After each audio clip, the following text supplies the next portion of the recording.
Hi there. This is the final installment of our video Bible series on the book of Colossians. My name is Ryan Goodwin. All of these lessons are presented by the East Shelby Church of Christ in Collierville, Tennessee.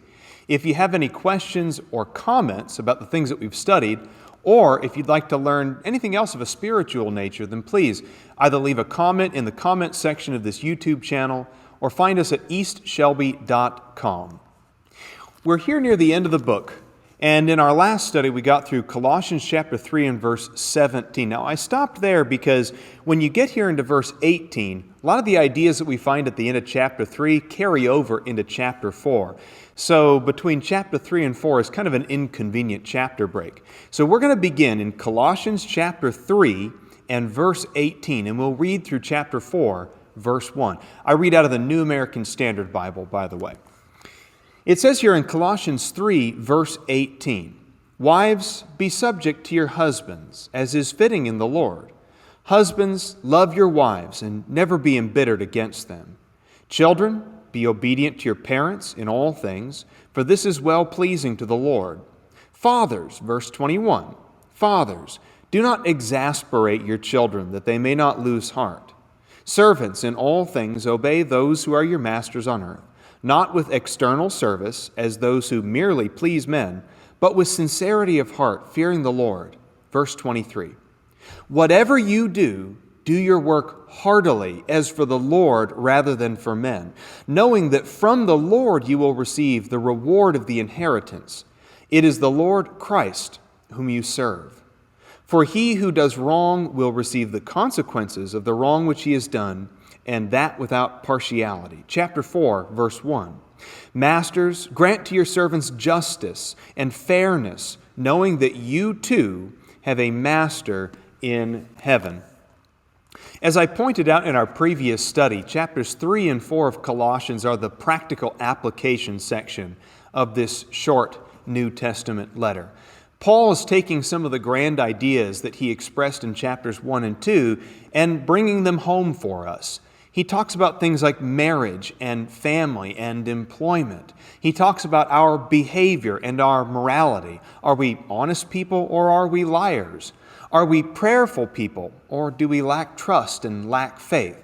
Are we people who take advantage of opportunities before us to preach and to spread the gospel message? Or are we people that let opportunities pass us by? So let's talk about a few things here from the text. Again, these verses serve as the practical application of a lot of the things that we've talked about already. Marriage, first of all, he says in verses 18 and 19 that wives ought to be subject to their own husbands. That's fitting in the Lord. We've mentioned in other studies that Colossians and Ephesians are two books that have a lot of overlap. In fact, many of the verses that you read in Colossians or Ephesians are written again in the other book, maybe just in a slightly different way. Maybe one is shorter or longer or with a few different words in it, but there's a lot of overlap between Colossians and Ephesians. So this idea in Colossians 3 verses 18 and 19 is kind of fleshed out in Ephesians chapter 5. There in Ephesians chapter 5, we go from verse 21 and onward, and we learn about how fitting it is that we ought to serve one another, that we ought to be subject to each other. Not just Christians in general, that we all need to be subject to each other, but that husbands and wives need to be subject to each other.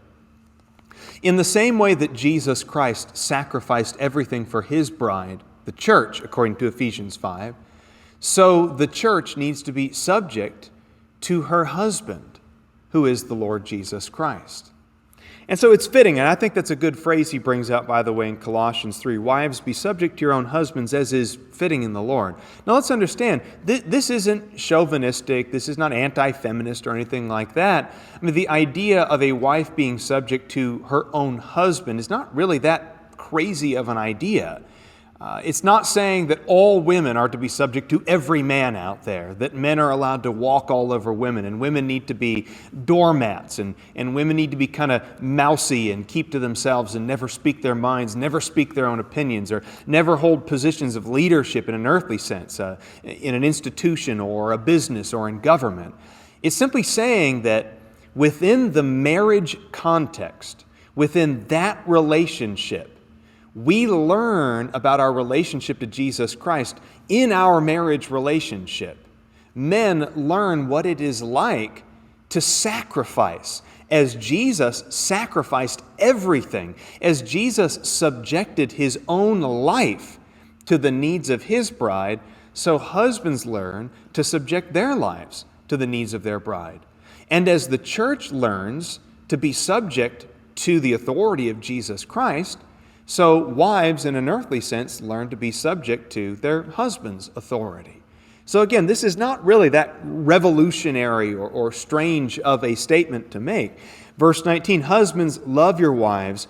Do not be embittered against them. Never be embittered against your wives. Now, there's no jokes here. I'm not going to make any wisecracks or anything like that. Like, why doesn't verse 17 say wives shouldn't be embittered against their husbands? Like, why are wives never commanded to love their husbands, right? Wives are supposed to be subject, but husbands, you better love. I don't want to make any wisecracks about that. I just think there's something to be said about, as Jesus Christ loved his church, husbands, you need to love your wives. As Jesus Christ endured patiently for his church, as he sacrificed everything, as he gave literally his own physical life for the benefit of his spiritual bride, so husbands, there is nothing that is off the table as far as what you can sacrifice for your spouse. You love your wife. You never be embittered against her. No matter what kind of conflict is in your marriage, no matter how frustrated you two get with each other, whoever's fault it is, right? If it's the husbands or the wives, it doesn't matter. Whatever frustrates you in your marriage, never allow it to become bitterness in your marriage. Yeah, people frustrate each other. That is what it is. When you live with someone and you spend a lot of time around someone, it's not always going to be peachy. It's not always going to be perfect. Especially right now, while we're all stuck with each other because of the coronavirus isolation, we're probably seeing a lot more of our spouses and our kids than we're used to. And when you're stuck with someone like 24 hours a day, you're going to get on each other's nerves. It just is reality. But the realities and frustrations of being married should never carry over into bitterness. Never be embittered against each other. Now, he moves on here in the next verse and talks about relationships to our children. He says in verse 20, children, be obedient to your parents in all things, for this is well-pleasing to the Lord. Again, just like we've said before, there's a lot of overlap with Ephesians. And in Ephesians chapter 6, you see this statement echoed in Ephesians chapter 6 and verse 1, children, obey your parents in the Lord, for this is right. Honor your father and mother, which is the first commandment with a promise, that it may be well with you and that you may live long on the earth. Now, just like he says in Colossians 3 and verse 21, don't exasperate your children, fathers. Do not exasperate your children. So Paul said back in Ephesians 6, in that same context in verse 4, Ephesians 6 and verse 4, fathers, don't provoke your children to anger, but bring them up in the discipline and instruction of the Lord. I know we've talked a lot about coronavirus in these Bible studies, but that's the condition that we're all facing. That's when these videos are recorded, and maybe you're watching a year from now or 2 years later, and coronavirus is a thing of the past, and we hope that soon it's going to be a thing of the past. But right now, if you're going through this video Bible series, and it's spring, summer of 2020, you're probably seeing your kids a lot more than you're used to. And I'll admit, and again, no pun intended, I'm not trying to be funny here, I'm not trying to slam my kids.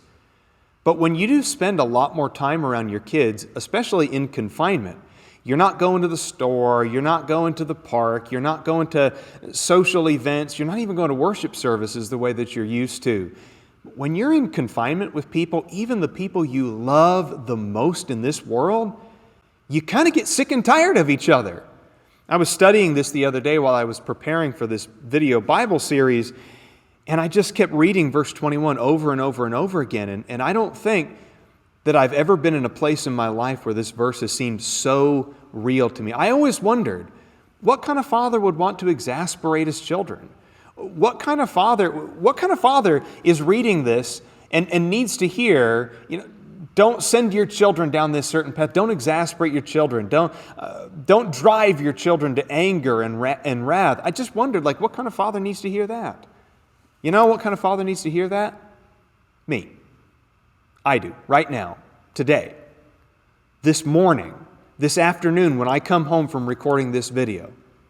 I am the father that needs to hear this. Fathers, stop exasperating your children. My kids drive me nuts. They do. Kids have terrible habits. They chew with their mouths open. They don't rinse the shampoo out of their hair, right? They have terrible habits. They don't put the dirty clothes away in the closet. They don't pick up after themselves. They leave things open. They leave things out. They don't put their dishes away. There's 1,000 things in your own life that probably drive you nuts about your kids. And right now, more than ever, we need to be patient with them. We need to love our children. We need to not exasperate them. Maybe the things that we used to get on top of them about before, things that we kind of criticize them about, maybe we just need to drop that for a while. Maybe we need to let our kids make a few messes. They're stuck in the house just like we are. They're not going to school. They're not going to the playground. They're not playing sports right now. Maybe we need to loosen up for a little while. Not exasperate our children. Unless I'm just talking to myself here, in which case, I'm sorry I just wasted 5 minutes of your time. But I've got a sinking suspicion that I'm not the only one who probably needs to listen to this verse a little bit more closely during a time like this. And employment. He goes on to talk about employment as well. Servants in all things, verse 22, servants in all things, obey those who are your masters on earth, not with external service as those who merely please men, but with sincerity of heart, fearing the Lord. And I think you can add as a parallel passage, 1 Peter chapter 2 and verses 18 and onward. The Apostle Peter there, I think he makes it pretty clear that sometimes employment is not fair.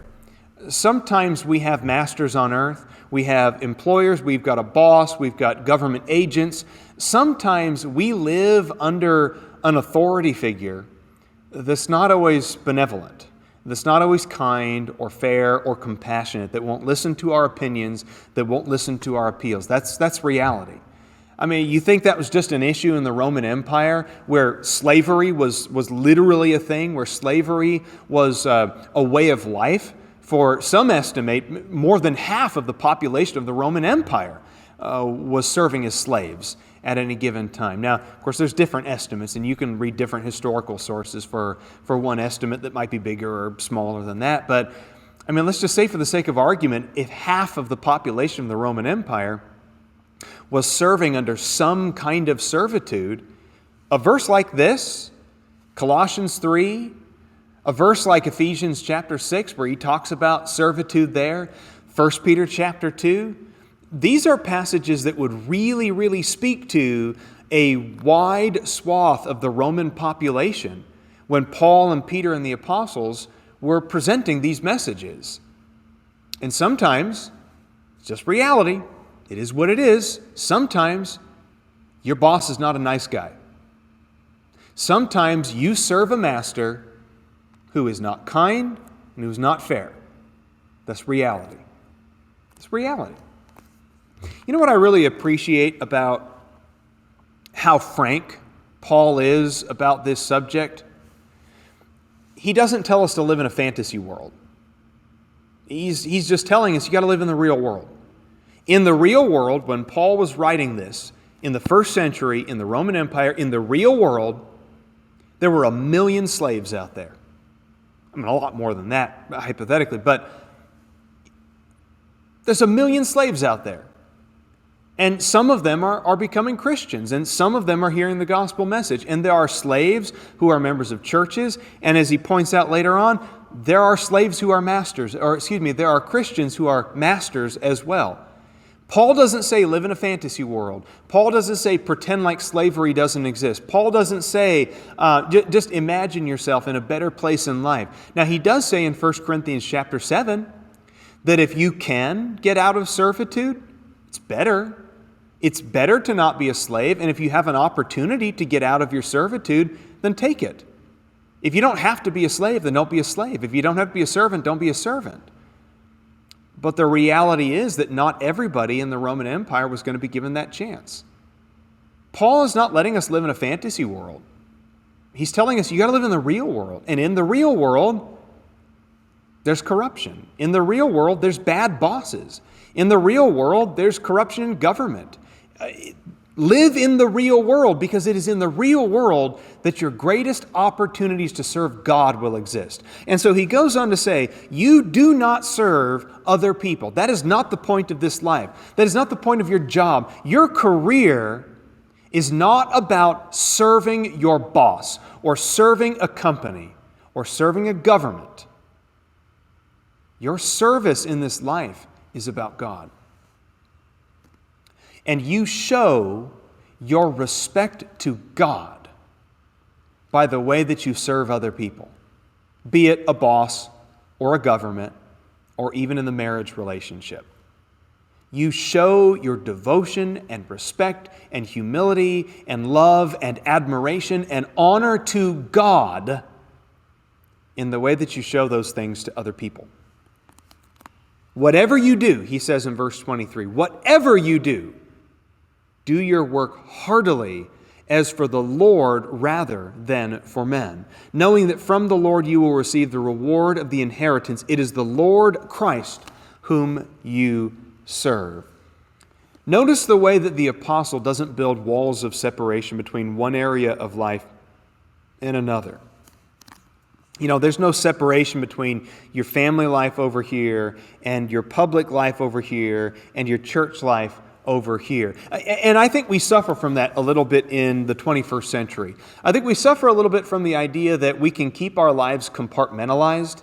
Like I can have this little part of my life over here. These are my hobbies, and I keep my hobbies over here, and these are my work friends over here, and my work friends never meet my family members, and the things that are in my family never have any impact on the church, right? So I've got hobbies and work and family and church, and all of these things live in nice, tidy compartments.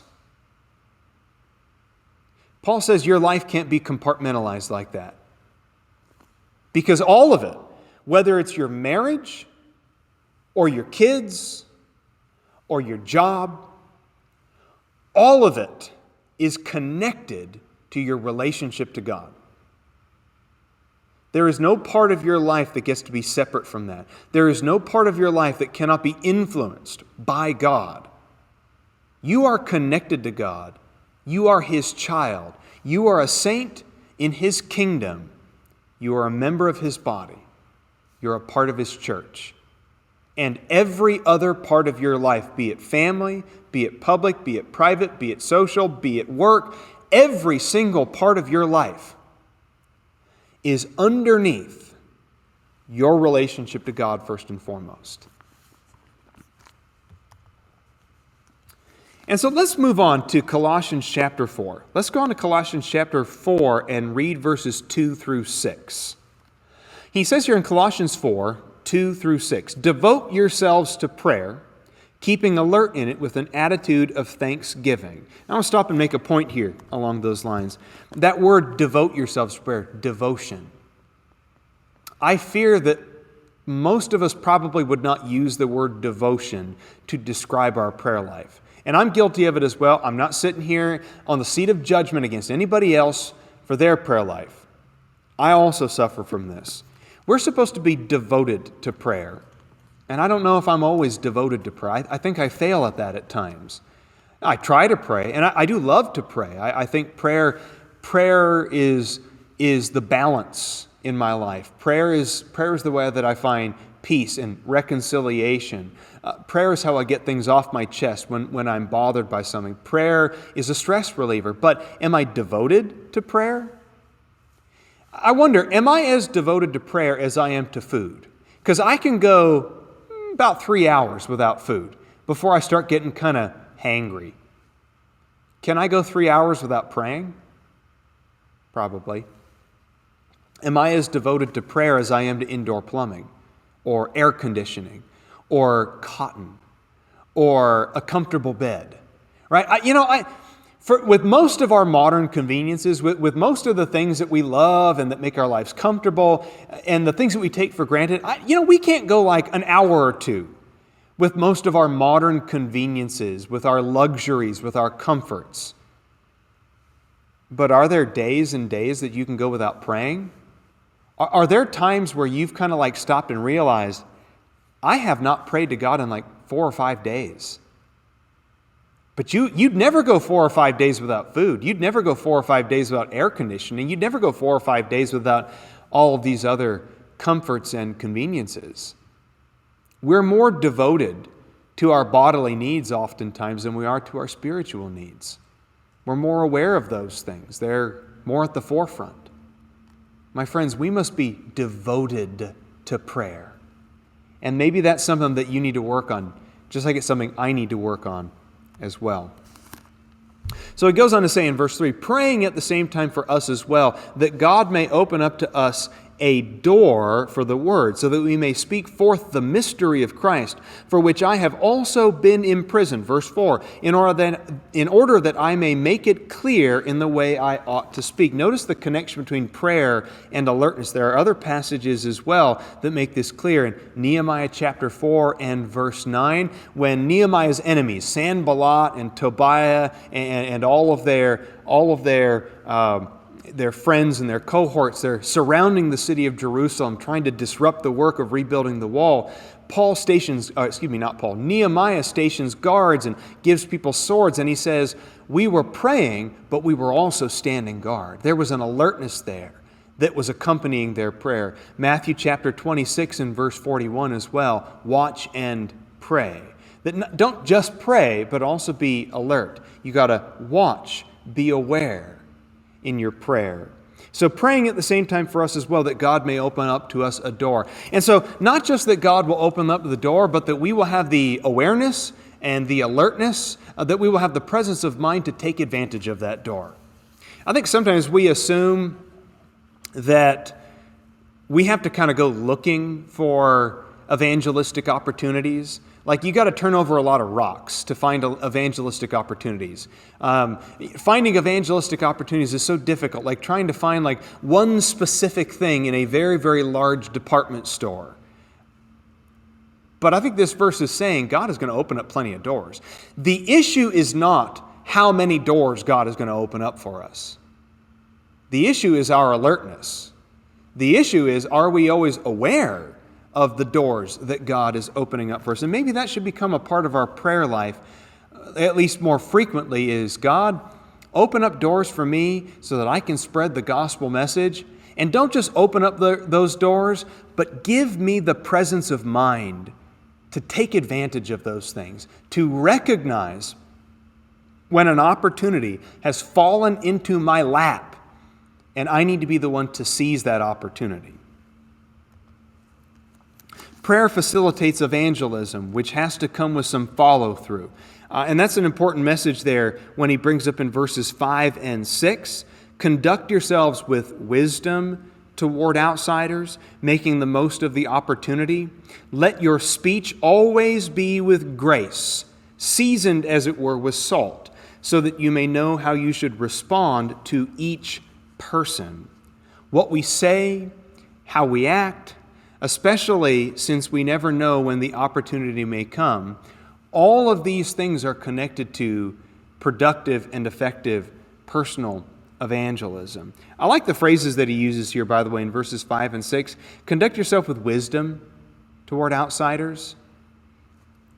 Each person is going to have a slightly different approach. Right? Everybody has the same basic needs. So let's be clear about that. Everybody has the same basic spiritual needs. Everybody needs to be reconciled to God. Everybody needs Jesus Christ. Everybody needs grace. Everybody needs to be justified. Everybody needs to be sanctified. Everybody needs forgiveness. We all have the same basic spiritual needs. But how you go about meeting those spiritual needs is going to be a little bit different depending on who you're talking to. Some people are going to be more approachable, more accessible, more friendly.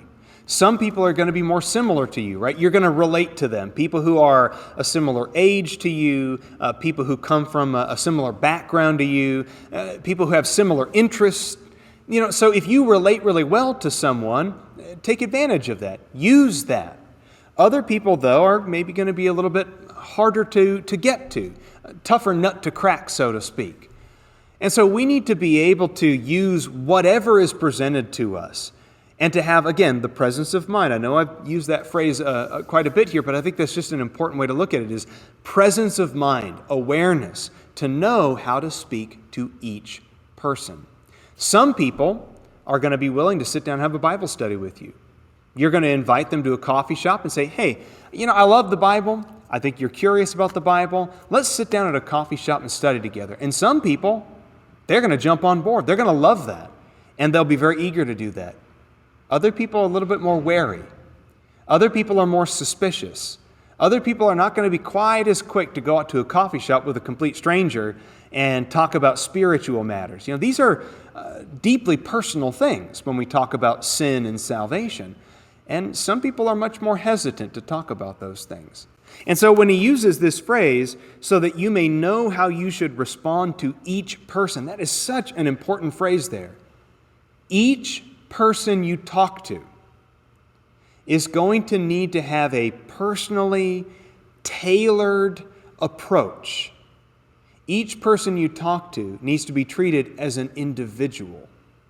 There is no evangelistic program that's a one-size-fits-all. And that's why, just as my personal opinion, this is just Ryan talking here, that's why I kind of doubt the effectiveness of one-size-fits-all evangelistic programs. Where you hand someone a booklet and say, fill out do the fill in the blanks in this booklet, go through the 6 chapters, and at the end of it, you'll be baptized. Or, do this puzzle. Do this correspondence course. Listen to this video Bible study series. And if you just follow steps 1, 2, 3, 4, 5, at the end of it, you're going to get baptized. You'll want to become a Christian. There is no one-size-fits-all approach to personal evangelism. And we have to know how to respond to each person, because each person comes to the gospel message with a set of preconceptions and prejudices, with a set of knowledge that they have, their own ignorance, their own habits and addictions, and the things that they're holding on to that they're going to have a hard time letting go of. Now, we're kind of coming near the end of the chapter here. We're getting near the end of the book, and so let's notice verses 7 through 9. As to all my affairs, Tychicus, our beloved brother and faithful servant and fellow bondservant in the Lord, will bring you information. For I have sent him to you for this very purpose, that you may know about our circumstances, that he may encourage your hearts. And with him Onesimus, our faithful and beloved brother, who is one of your own number. They will inform you about the whole situation here. The idea of information being passed around from Christian to Christian is a prominent feature of these verses. We have news for you, and I'm sending that news with this news bearer. That's an important thing to consider is Christians want to know. We want to know how we're doing.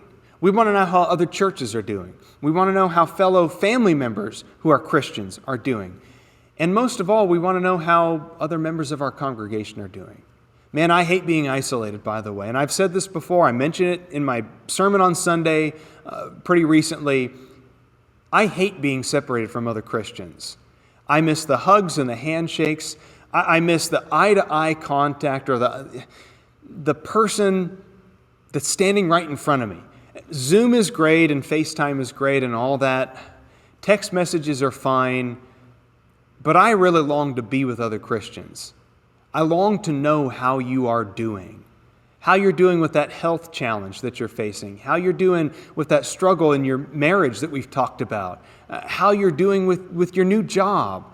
How you're doing looking for a job. I want to know how you're doing. Christians want to be in the know when it comes to other Christians. And so I appreciate that these verses, while they seem so incidental to us, because I don't personally know Onesimus or Epaphras or Tychicus. I don't know these people personally. But I think it adds this element of realism to the book, this element of authenticity. that Paul was someone who cared about other Christians. He loved other Christians, and he wanted to know how they were doing. In the Colossians, they cared about Paul. I think it's a really neat thing there about this book. News about Christians in other locations brings warmth and encouragement. So don't waste the opportunities before you. We have missionaries around the world that we support at East Shelby. We have people in the Philippines. We have people in Europe. We have people here in the United States. But there are people all over the world that we are helping to financially support in their work as preachers. We've got all their contact info. Send them an email sometime. Read their reports that are posted here at the church building. Find them on Facebook. Look at pictures that they're taking of their lives and their work, the churches with whom they're working. Get to know them. I think that's an important element of this. And keep up with other Christians as well. For as bad as the internet can be sometimes, for as much of a purveyor of evil that it can be, I do think all in all the internet is also a really valuable tool for keeping up with other Christians. Facebook and other social media platforms are really important. There are Christians that I have not seen in 20 years that I get to interact with on Facebook on a weekly basis. I get to see how their kids are doing. I get to see how they're doing, again, with a health challenge or with a struggle at work, or I get to find out how they're doing. At the very least, I get to see what they ate for breakfast this morning, which is something, I guess. But don't waste the opportunity to stay connected with Christians all over the world because of the amazing technology that's at our fingertips. I think Paul and the Colossians would have loved to have been friends on Facebook with each other if that technology had existed in the first century. And finally, verses 10 through 18. Colossians chapter 4, verses 10 through 18.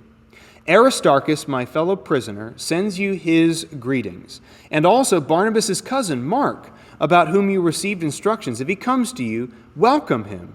And also Jesus, who is called Justus. These are the only fellow workers for the kingdom of God who are from the circumcision. They've proved to be an encouragement to me. Epaphras, who is one of your number, a bondslave of Jesus Christ, sends you his greetings, always laboring earnestly for you in his prayers, that you may stand perfect and fully assured in the will of God. For I bear him witness, verse 13, that he has a deep concern for you and for those who are in Laodicea and Hierapolis. Luke, the beloved physician, sends you his greetings, and also Demas. Greet the brethren who are in Laodicea, and also Nympha and the church that's in her house. And in verse 16, when this letter is read among you, have it also read in the church of the Laodiceans. You, for your part, read my letter that is coming from Laodicea. Say to Archippus, take heed to the ministry which you've received in the Lord, that you may fulfill it. I, Paul, write this greeting with my own hand. Remember my imprisonment. Grace be with you.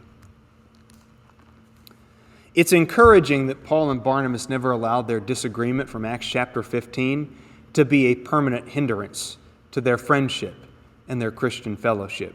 If you remember from that story, Barnabas' cousin, John Mark, had gone with them on a previous missionary journey. But about halfway through the journey, he either became afraid, fearful, or he became homesick. It's never really described in the text, but for whatever reason, he abandoned them. He decided to go home. And that really left a mark on Paul. So when Paul and Barnabas were planning another missionary journey, Barnabas said, hey, let's get John Mark to come along with us. Let's give him another chance. Paul refused, flat out. He said, I do not want to have someone who abandoned us come with us on another one of these missionary journeys. I got to have people that I trust, and I don't trust John Mark. He abandoned us. He abandoned us in the work. Barnabas was insistent that they take John Mark. Paul was insistent that they didn't. And so instead of going on a missionary journey together, they parted ways and they went on separate journeys. Now you might think based on that passage that they lost touch with each other, that their friendship died, that maybe there was some resentment or bitterness between them. But it's clear from this passage that they didn't hold it against each other. Even when Christians have conflict, we need to find a way to come back together. Even when we frustrate each other, when one of us won't compromise, when one of us won't bend, when you've got a battle of wills and it's a rock and a hard place, Christians need to come back together. And our fellowship needs to be stronger than whatever conflict we have between each other. And I think there's another message there about John Mark as well. John Mark, even though John Mark had lost Paul's trust, at some point between then and now, John Mark had earned it back. And here's Paul the Apostle saying, listen, I gave you instructions about John Mark, welcome him. Bring John Mark in. John Mark's useful. John Mark's a good worker. Which means that people can grow. People can change. And you can earn their trust back. There's proof that the Judaizing teachers were the bad exceptions. I like how he mentions that there are those of the circumcision who are among us, that just because somebody was circumcised doesn't automatically make that person a Judaizing teacher. That's a good point to make there. Epaphras proved that he was totally committed to his fellow saints. Now, presumably, this Epaphras is the same Epaphroditus mentioned back in Philippians chapter 2. Epaphras is probably the shortened version of the name Epaphroditus, just like John can be short version for Jonathan, or Chris is the short version of Christopher. So Epaphras presumably is Epaphroditus that we see in other passages. I love this, by the way. Here's Epaphras, who just loves the Colossians. He's so devoted to the Colossians. He wants them to know how he's doing, and he wants to know how they're doing. Very similar attitude to the Philippians. He was committed to the work there. I just like that Epaphras is the sort of guy that no matter what job he's doing, no matter what you tell him to do, no matter where he goes, he puts his whole heart into it. He is all in, totally committed, sometimes, according to Philippians chapter 2, even to the point of getting himself sick. He has a hard time taking sick days. He loves people, he loves God, he loves the church.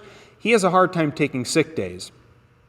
Epaphras is probably the sort of person that would have had a hard time staying home because of the coronavirus pandemic. The letter coming from Laodicea should cause us no concern. I know that some people read that verse there, and you, for your part, read the letter that is coming from Laodicea. And some people read that verse and say, well, does that mean that there's like a lost book of the Bible? Like the letter to the Laodiceans is not in the New Testament?